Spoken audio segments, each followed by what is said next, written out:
from a broken heart? It is said that we can die from a broken heart. Is this true? Can the pain of losing a loved one be so great that it literally kills us? There are many stories of the people who have died of a broken heart. But can this be verified? Is there any scientific evidence? There are some who believe that a broken heart can lead to physical problems. They claim that the pain of losing a loved one can cause physical symptoms such as chest pain, arrhythmia, and even heart failure.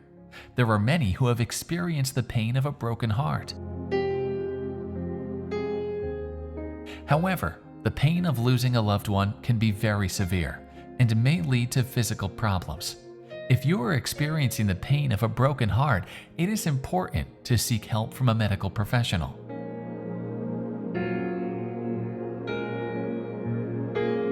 But it's not just a trope of fiction. Broken heart syndrome is real, and in very rare cases, it can even be fatal.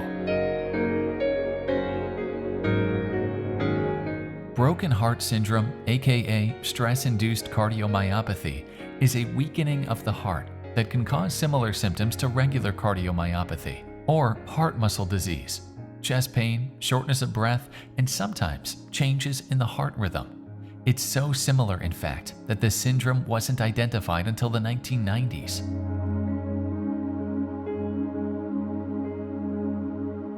But there's one key difference. In stress-induced cardiomyopathy, patients don't have blocked arteries, the most common cause of heart disease.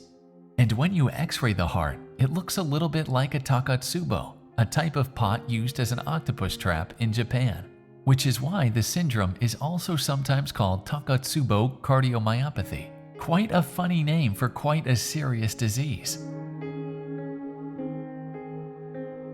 So, if you're experiencing an emotional trauma, your heart's going to start beating like crazy, right? The adrenaline levels are going to spike. So, it kind of seems plausible that too much adrenaline could literally cause you or your heart to break. The shape comes from a temporary enlargement of the heart, especially the left ventricle, the largest and strongest of the 4 chambers in your heart.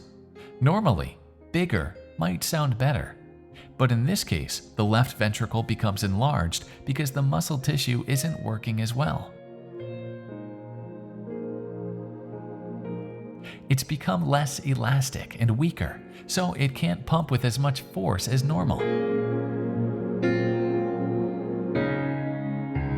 We still don't know exactly how this enlargement happens, but the leading hypothesis is the sudden release of catecholamines, things like adrenaline, what's often called the fight or flight response to stress. But one thing researchers have learned is that it mostly happens in older women. We're not totally sure why, but it may have something to do with lower levels of the hormone estrogen, which helps regulate stress.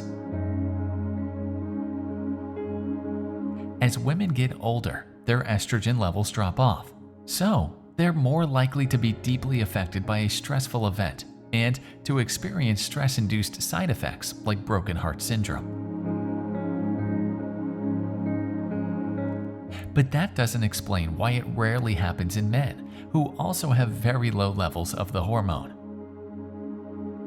Subscribe to our channel. We will take care of your heart.